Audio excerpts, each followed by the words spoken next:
mga best! Welcome back sa aking channel. It's me, Bebang Rica Mata. Ayan, so for today's video, gusto ko lang mag-message kay Kuya Lloyd. Kasi lahat naman tayo nagulat sa pagkawala niya and unexpected naman talaga yung mangyayari. So, etong video na to, pagpapasalamat ko to kay Kuya Lloyd kasi kung wala namang Lloyd Cadena, wala ding Bebang Rica Mata, wala ding Bakla ng Taon, and isang malaking utang na loob ko kay Kuya Lloyd yung buhay ko kasi siya talaga yung sumuporta sa akin financially, siya talaga yung tumulong sa pag-aaral ko, lalo na sa study ko, siya talaga yung sumuporta sa akin, lalo na pag may kailangan ako sa school, sa mga tuition, siya talaga yung nag-aalok sa akin na ako na magbayad bang kasi para sa school mo naman yan. And pag may kailangan ako, hindi siya nagdadalawang isip na tulungan ako lalo na pag sa school. And gusto ko lang din magpasalamat kay Kuya sa mga kung anong meron ako ngayon, sa mga bagay na experience ko na hindi ko naman ina-expect na mag-experience ko sa buong buhay ko. Marami akong na-experience na hindi ko talaga ina-expect, pero nangyari sa buhay ko dahil kay Kuya Lloyd. Nandami siyang mga bagay na pina-experience sa akin na mahirap kalimutan kasi isang malaking alaala talaga siya na tumatak sa akin sa buong pagkatao ko. And kay Kuya Lloyd, lagi ko naman sa kanya sinasabi kung gaano ko siya kamahal, and lagi talaga ako nagpapasalamat sa kanya pag natutulungan niya ako. Hindi lang naman ako yung natulungan niya, kundi yung family ko, yung BNT, hindi lang kami, marami siyang taong natulungan. Kaya nung nalaman na nawala siya, as in, sobrang bigat talaga sa loob, sobrang hirap tanggapin. Parang hindi ka talaga makakapaniwala. So ayan, alam ko naman na masaya na si Kuya and kasama na siya ng ating creator. And ayun ni Kuya na nakikita kaming malungkot kasi syempre mahihirapan din siya i-comfort kami. Dahil nakikita niya kaming malungkot, kaya unti-unti kaming bumabangon kasi yun naman yung gusto ni Kuya. Maging successful kaming lahat and maging okay. Mahirap man, kailangan tanggapin.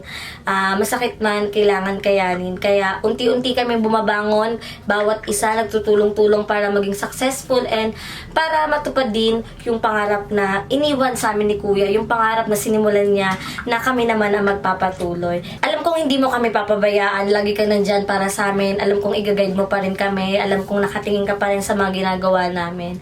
Kaya Kuya, rest in easy and magpahinga ka na dyan kasama ang ating creator. Lagi mong tandaan na mahal ka naming lahat, hindi lang ako Bakla ng Taon, marami nagmamahal sa'yo. And ngayon, gusto ko lang din ipakita sa inyo na kung saan hindi ko ina-expect na ma-achieve ko, kasi hindi ko naman yung ma-achieve kung hindi dahil sa tulong ni Kuya Lloyd. Kaya sabi ko nga sa inyo, sobrang laki ng pasasalamat ko kay Kuya kasi sobrang nabago niya yung buhay ko. Ang dami niyang natulong sa akin. Kaya ipapakita ko sa inyo yung isang achievement na sayang hindi nakita ni Kuya na na-receive ko. Pero alam ko na nakikita niya ako ngayon na natutuwa dahil sa regalong binigay niya sa akin. Hindi ko to ina-expect na matatanggap ko and kinakalungkot ko kasi hindi ko man lang mapasalamatan si Kuya Lloyd nang harapan ngayong na-receive ko na tong award na to. Pero nung na-reach ko to, pinsalamatan ko kagad siya, minessage ko siya kasi kundi dahil sa kanya hindi ko to marireceive. So, ayan, dumating na po yung silver play button ko, which is isang malaking tulong na nagawa ni Kuya para sa akin. Na-reach ko yung 100,000 subscribers nung last February and si Kuya mini-message ko siya kung paano ko ba makukuha yung silver play button ko kasi gusto ko nang makita. Tapos sabi niya, hintayin mo lang bang darating na din yan. And ngayon, dumating yung silver play button ko pero wala na siya. Pero alam ko namang proud si Kuya sa akin kasi hindi lang naman ako yung may silver play button, kundi lahat kami. Ayoko nang umuyak kasi sabi ni Kuya, ayaw niya kaming makitang malungkot. Pero hindi ko mapigilan kasi iba talaga, sobrang nakaka-overwhelm na, alam mo yon na hindi ko naman ina-expect na makakatanggap ako ng ganito. Natutuwa ako kasi sa Bakla ng Taon, hindi lang naman ako yung mayroong ganito. Isa-isa na rin naming natutupad yung bawat pangarap na gusto ni Kuya na marating namin. And nakakatuwa kasi yung ibang Bakla ng Taon, kalahating milyon na, and pataas ng pataas yung subscribers niya. And sana wag po kayo magsawa na suportahan kaming lahat, kaming mga naiwan ni Queen, lalo na po yung mother niya. Patuloy niyo pa rin po kaming suportahan kasi isang pamilya pa rin po kami. And sana patuloy niyo po kaming suportahan lahat. And ito na po yung silver play button ko. Ayan.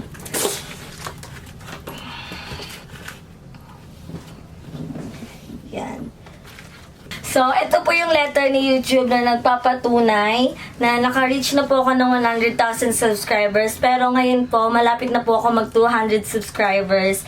So, sabi ni YouTube, we know that you don't do this for rewards. You do it because you have a drive to create and share. And because you found an audience who cares. Believe us when we say that we can't wait to see what you do next. A million subscribers may seem a long way off right now, but you're closer than you think. And we're rooting for you. Congratulations! So, maraming salamat YouTube sa pagpapadala ng aking silver play button. So, eto na po siya. Ayan. So, eto na po yung silver play button ko. Presented to Bebang Rica Mata for passing 100,000 subscribers in YouTube.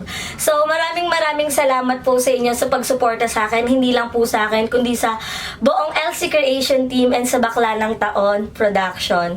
So, maraming salamat po. Naway wag po kayong magsawa na suportahan kami kasi patuloy po ang aming pangarap dahil yun po ang gusto ni Queen Lloyd na maging successful kaming lahat. And wag niyo pong kalimutan mag-subscribe sa channel ng mama niya, sa papa niya, and syempre sa atin niya.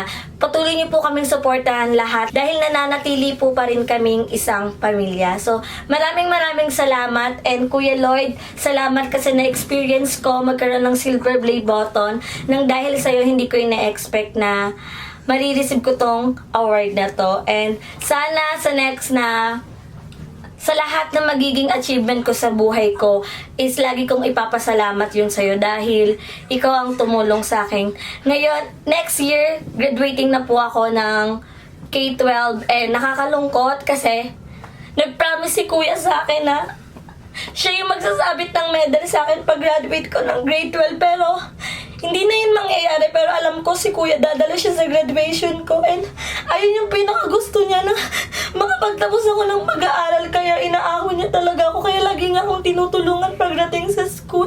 Kaya ayoko ma-disappoint si Kuya sa akin na hindi matupad yung pangarap ko sa school kasi yun talaga yung bilin niya sa akin na gusto niya ako makapagtapos ng pag-aaral, kaya hindi siya magsasawa na tulungan ako lalo na sa school ko. Kaya maraming salamat Kuya Lloyd, and tutuparin ko yung pangarap na gusto mo para sa akin. And ayokong ma-disappoint ka, ayokong masayang yung pinaghirapan mo, kaya pagpapatuloy ko to. Maraming salamat Kuya Ras in Paradise. I love you so much. Kaya sa mga taong naniniwala sa akin dyan, maraming salamat din po sa pagsuporta sa aking channel. Hindi ko na-expect na aabot tayo sa 200,000 subscribers. And parang ilan lang yung subscribers ko. And hindi ako naniniwala na makakapunta ko sa ganito kundi dahil sa suporta ng Bakla ng Taon, ni Kuya Lloyd, ni Madam Ellie, ni Madam Ivan. Yun yung lang yung pinapasalamat ko kasi yung family na meron ako is nagsusuportahan kaming lahat. Kaya maraming salamat sa inyong mga Bex. Malapit na tayo mag 200,000 subscribers. Maraming salamat sa inyo and sana wag kayong magsawa na suportahan ako. I love you all. Don't forget to subscribe sa aking channel, Bebang Rica Mata, and mag-subscribe na din po kayo sa channel ng Bakla ng Taon, sa individual ng channel ng Bakla na Taon, kay Mother Queen, kay Always Sheena, kay Biyaki 360, yun po yung channel ni Mother Queen, ng ate ni Queen, and yung papa ni Queen. And syempre sa individual channel ng Bakla ng Taon.